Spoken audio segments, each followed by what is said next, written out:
After 9/11, the Peace and Freedom Party decided that it was time to take a look back in our history and see what had happened to the Japanese Americans. And so that was almost 11 years ago.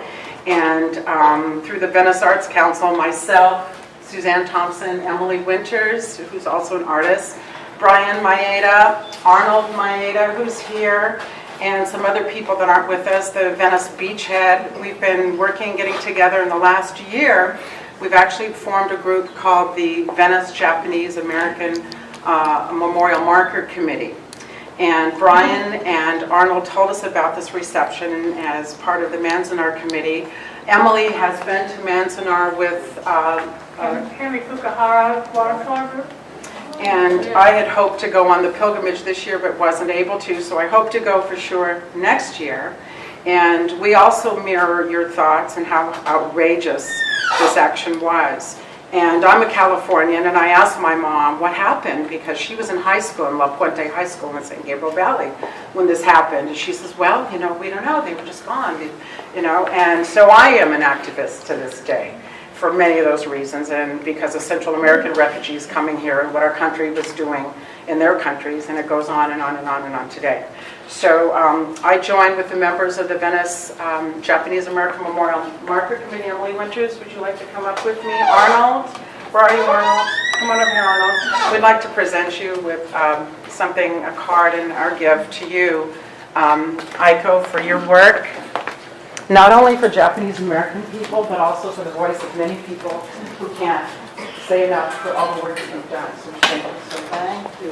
Thank you for doing it.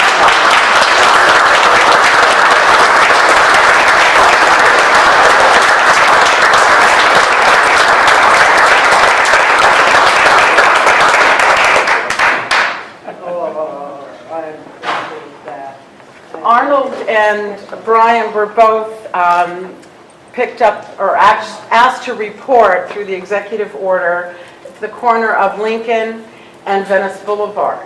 And through this site, we are going to put a memorial marker, which hopefully will include a map about Manzanar, because we want to use this also as an educational opportunity. And Arnold has been such an inspiration to us and such a wonderful learning experience for those of us that weren't able to read about this in our textbooks, the truth, as our country doesn't tell us the truth on so many things. So it's been one of the best committees as an activist I've ever worked in, to really hear people that were there speak the truth, and the language. We've spent months working on the language for the plaque, and it's been wonderful to hear, because I knew about apartheid in South Africa, but I didn't know about it in my own state, my own country. So I thank you. And your legacy goes on. Oh, thank you. Arnold. One more thing to this. What actually got this marker concept started was the students from Venice High School. The Free Venice Beach had published the picture that's on that shows it's that corner with the Japanese Americans lined up waiting for the bus to go to Manzanar. And they were so incensed, they took it to the social studies teacher at Venice High School, Phyllis Hayashibara, and she had them write letters. And that's how this monument got started. So those of you who are concerned about our youth, I think this is a very good example of how this is taking place. And our Councilman Bill Roosevelt's been very, very supportive. Arnold, would you like to say something? No, but I have one question I wanted to ask. While I was in camp, there's one thing that really bothered the heck out of me, and it still bothers me today. And I was hoping that maybe in all of the investigations and research that you have done, have you ever come across who, what, when, where, and why they arbitrarily changed the draft classification of the men from 4A to 2A or 4C, enemy alien? If you read Dr. Aaron Muller's book, he discusses that quite well. I'll give you the name. He wrote 2 books. but he told me that it was, the Nisei were classified 1A a long time ago, when the Selective Service Administration started. But then, when the war started, they were reclassified as an enemy alien 4C. Actually, they should have been 4F, actually, but the SSA made a mistake because 4F stood for people under the custody of a civil authority, which WRA, War Relocation Authority, was. Under the custody of a civil authority, or those in penal institutions, concentration camps were the same, or those who were mentally unable to serve. Well, we fell in the category of 4F under subcategory of persons under the custody of a civil authority. So actually, the boys should have been put in 4F, but they were put in 4C, enemy rating. And then when Mr. Roosevelt opened the doors for volunteers, then they changed those particular Nisei who volunteered to 1A. Well, the Army didn't get as many people as they thought they would. Understandably so. The Nisei men did not volunteer as many in number as expected. So what they did was they opened the door to changing the Nisei to 1A, which made everybody eligible except those who physically unable or mentally unable. So the Nisei were changed, classification was changed to 1A. Officially, in the registry, federal registry, it appeared in 1944. That changed officially, but it actually happened a few months before that. And it's only because I think the Army needed replacements. The 442 and the 100 men were dying, left and right, and they need to have replacements. So they opened the door for everybody, all of these being drafted, eligible for the draft. There were, I think, behind the scene reasons for that change. Thank you. Yeah. Okay. Speaking of apartheid, I consider the campsite to be sort of an American-style apartheid system. Jack and I were arrested in Washington, D.C. for participating in the Washington, D.C. demonstrations at the South African Embassy against apartheid. Of course, that was successful. Nobody would have known Jack and I had been arrested, except it happened just that day that Amy Carter, daughter of Jimmy Carter, decided, she was on spring break from Brown University, she decided she wanted to get arrested too. She came down. And she and her brother Chip and a couple of her classmates came down to demonstrate. And she said, I want to get arrested. So she arranged with her mother and father to get arrested. And nobody else, so Amy Carter, Jack and me, we were arrested. Nobody would have known that Jack and I would have been there, except Amy Carter. The word got out. So all the television stations, the radio stations, newspaper people came swarming and to interview Amy mostly.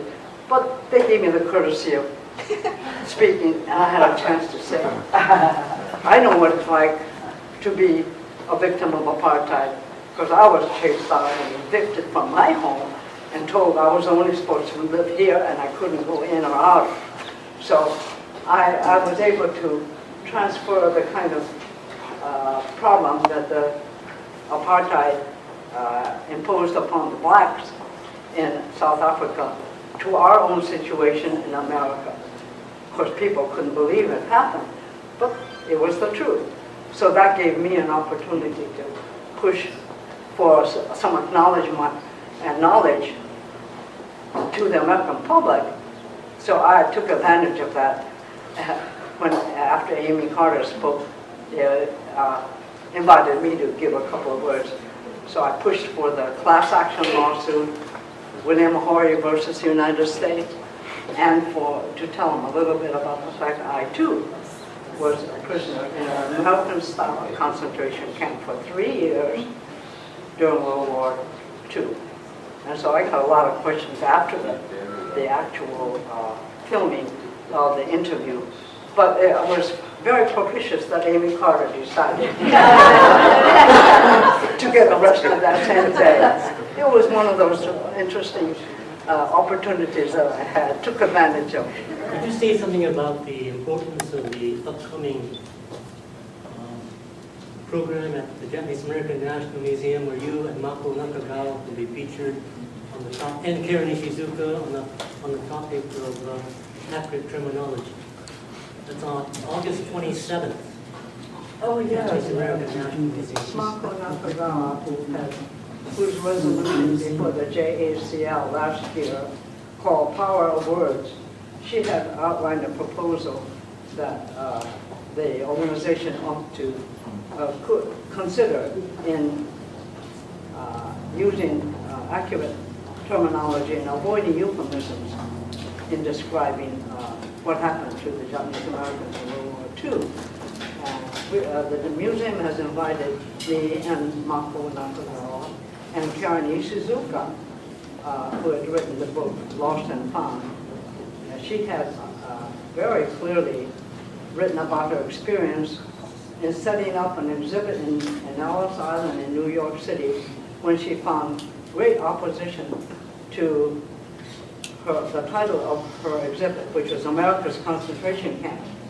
And there were groups, especially particularly Jewish groups, who opposed her using the word concentration camp. I think they felt they had proprietary ownership of the phrase concentration camp. But Karen was successfully able to convince them of the accuracy of the term. And so it went up as America's concentration camp. Now, the problem of terminology has come up within the JACL, and I think we'll be discussing that at the museum. There's going to be a little seminar meeting August 27th in the museum here downtown. And Karen will be participating, and Marco and I. So we'll be discussing it with the community. Then there's another one in Northern California, San Francisco, all based, this one too is based on the subject, the entire conference on terminology. And this will have, I don't think I'm going to make that one, but Marco will be there, and I hope Karen and other people, John Hopper, I think he's been invited, I think, and other scholars too, and writers who are going to speak on the subject. Don has Don and his wife Nadine's latest reprint, the 4th edition of their interpretive history of Japanese Americans in World War II, uses the accurate, correct terminology in his essay.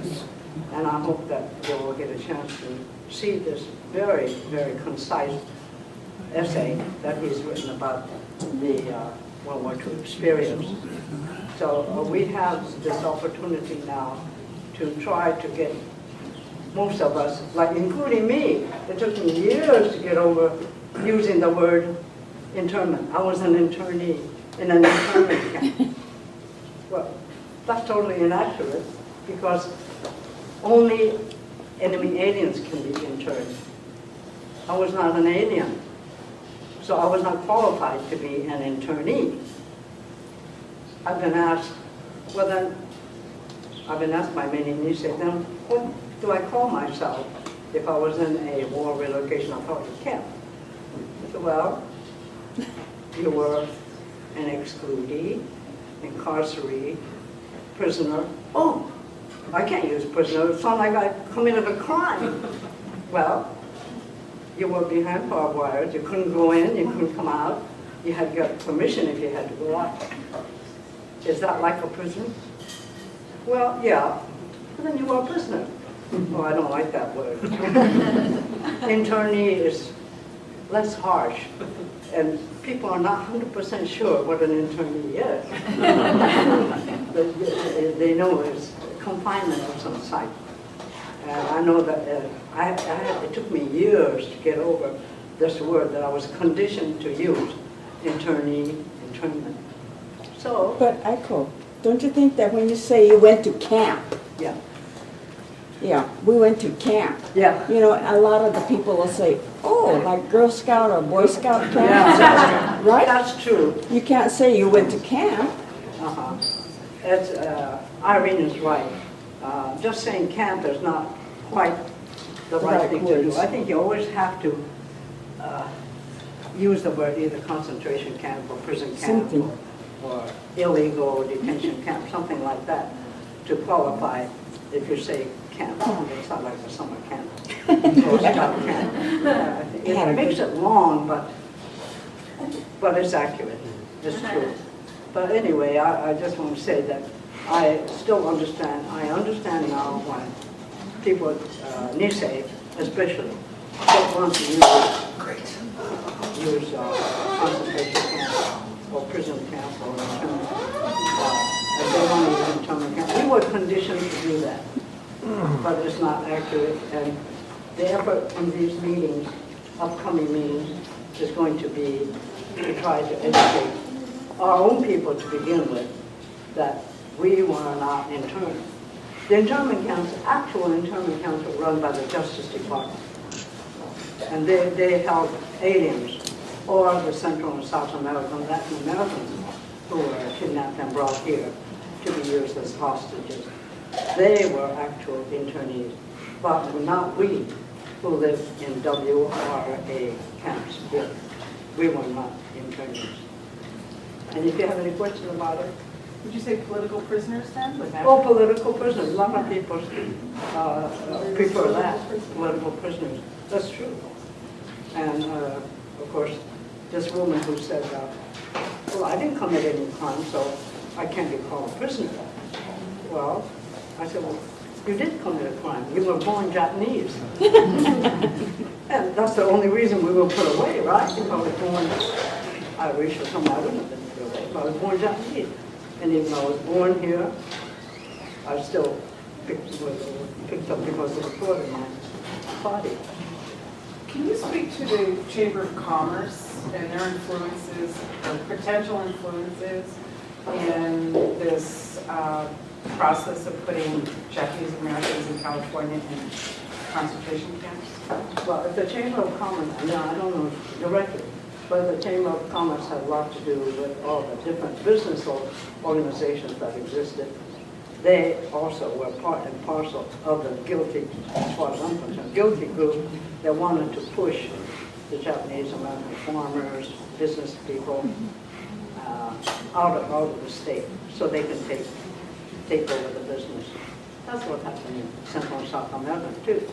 South America, they had no, the government down there, for example, in Peru, had no evidence of wrongdoing by any of the Japanese Latin Americans. But they saw this as an opportunity to take over in the economic world and farm field. So that's the only reason, and our country was very responsible for them, the Japanese Latin Americans, to have been kidnapped, abducted, and brought here to be used as hostages to exchange for American prisoners that Japan had captured. Now, that's a story that still is being fought in the courts. The Japanese Latin Americans wanted to get redress for their incarceration, like we did. But the law did not cover them. The civil liberties did not cover them. How many were there? Were there thousands or hundreds? There were about 2,300 altogether. And they were housed in the internment camp in Crystal City, Texas. Many of them were exchanged for prisoners from Japan, but a lot of them were not. And after the war, they had a difficult time because they couldn't, for example, Peru wouldn't allow them to come back. And America said, well, you don't have any papers to prove you're American. Well, they didn't because all their papers were confiscated when they were kidnapped and brought here. So they were put in a real hard, between a rock and a hard place. So that's another story. The Latin Peruvian, Latin American, Japanese Americans have a law before Congress to establish a commission like the commission that on wartime relocation. Now this one's a commission to study what happened to Japanese Latin Americans. And it's been having a rough going. The law has been, it's been tried to be passed and accepted by Congress several years, but for one reason or another, that law has not yet been passed to establish a study commission. Your work's not over then. Your work's not over. Oh, no. You've got more work to do. Not In your at work, my did you, age.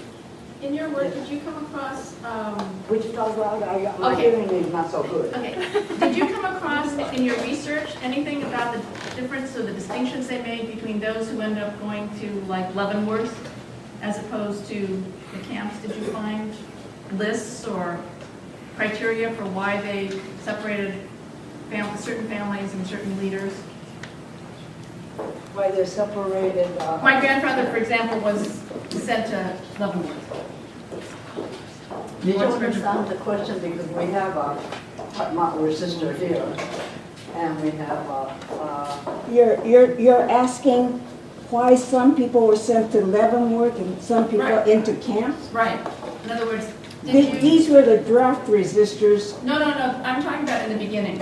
at the beginning? When they were sending some people who were community leaders or lawyers or newspaper people, did you come across any of that? Justice camps? It may have happened, but I've never come across any information or evidence that the people who were arrested right after Pearl Harbor you're talking Yeah. about, that any of them have been sent to Fort Leavenworth. They were sent to different Army or Justice Department camps in order to hold them until a hearing was held as to their innocence or guilt. Nobody was guilty, but they were taken. But I have never read that any of them were sent to Fort Leavenworth or any of those other penal institutions. You know, maybe, for example, my grandfather was sent to Santa Fe, and then he was sent to Leavenworth. Oh, that's interesting. Now, I know a lot of East Bay were sent first to short detention centers and then maybe to Missoula, Montana, Right. or Bismarck, North Dakota, and then Lawrenceburg, New Mexico, and Santa Fe or Cusco. But I never heard of anybody having been sent to Leavenworth. I'll talk to you about that. Maybe you have Aiko. Say Fuji. Yes, Josh. I believe there were some Japanese sent to Leavenworth prior to the draft resistance. But I'm not sure exactly what the circumstances were. But I think it was more similar to the other DOJ camps.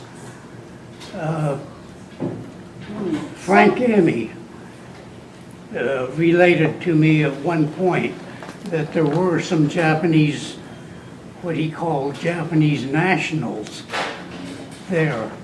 But he didn't elaborate, so I didn't know exactly what the circumstances were. Well, that's interesting. But I think that's what she's alluding But that to. was after Pearl Harbor. Oh, yeah. After Pearl Harbor. So Yeah. you're talking about right after Pearl Harbor.